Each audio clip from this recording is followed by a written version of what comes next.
21-letni Luka je že uveljavil svojo državljansko pravico in volil. A statistika Državne volilne komisije kaže, da le tretjina mlajših od 30 let na volitvah odda svoj glas, saj se počutijo odtujene od političnega cirkusa.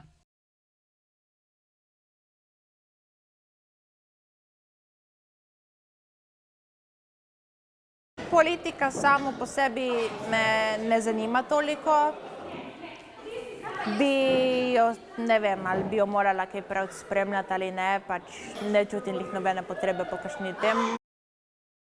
Da bi svojim učencem približali pomen političnega udejstvovanja in demokratične vrednote, je Zavod za gluhe in naglušne Ljubljana pristopil k projektu Šola ambasadorka Evropskega parlamenta.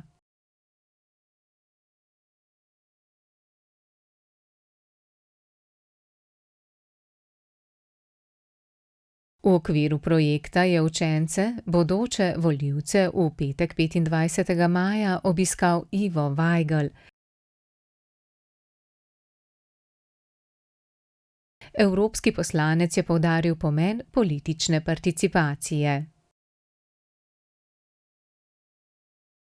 Jaz mislim, da je pomembno, da takoj, ko dobi volilno pravico, razume, da če ne bo on glasoval za tiste stvari in za tiste ljudi, ki jim zaupa, za katere verjame, da bodo pomagali uresničiti nekatere njegovih ciljev, potem bodo o tem glasovali drugi, ki mogoče ne bodo imeli istih interesov in istih ciljev in istih vrednot.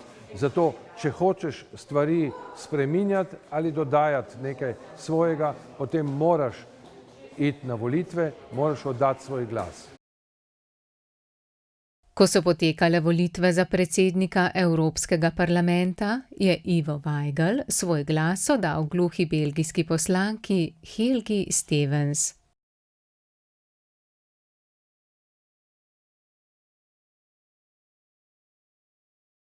Ona dokazuje vsak dan, da noben hendikep ne more preprečiti človeku, da se popolnoma vključi v katerokoli dejavnost, celo v politiko, ne?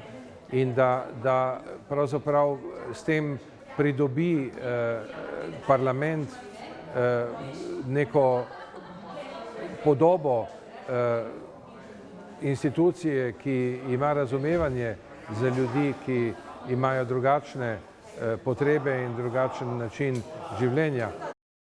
Septembra bosta dva dijaka v okviru projekta Šola ambasadorka Evropskega parlamenta obiskala to institucijo in se pobliže seznanila z njenim delovanjem.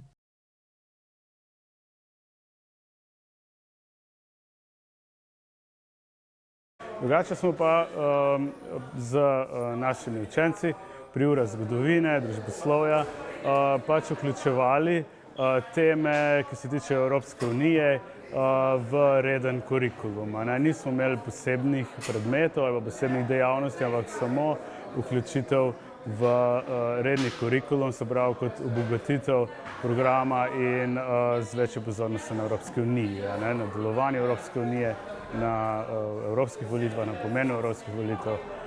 Predvsem to, kot je bilo rečeno, cilj programa je, da se mlade, ki bojo polnoletni ali ki so že polnoletni, spodbudi, da se udeležijo evropskih volitev, ki bojo naslednje leto, da se zavedajo pomena Evropske unije in evropskih volitev za našo prihodnost.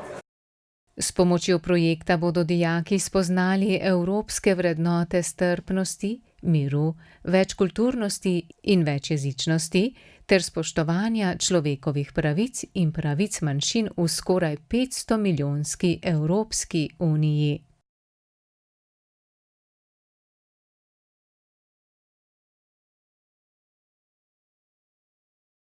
Le ozaveščena evropska mladina bo z aktivno udeležbo na volitvah in v politiki lahko zaustavila nevaren zasuk v nacionalizem, ki so si ga zadnja leta privoščile nekatere aktualne vlade evropskih držav.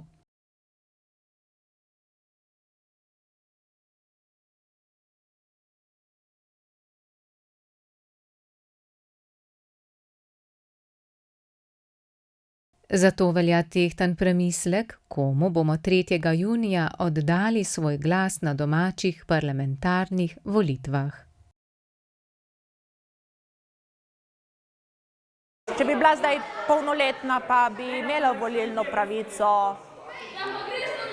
No, pravijo pač, meni so starši rekli, da pač to lahko dejansko da s tem odločaš tudi nekako prihodnosti svoje lastne države, kar, no, če gre v dobro smer, bi bilo najbrž vredno iti vsaj na volitve.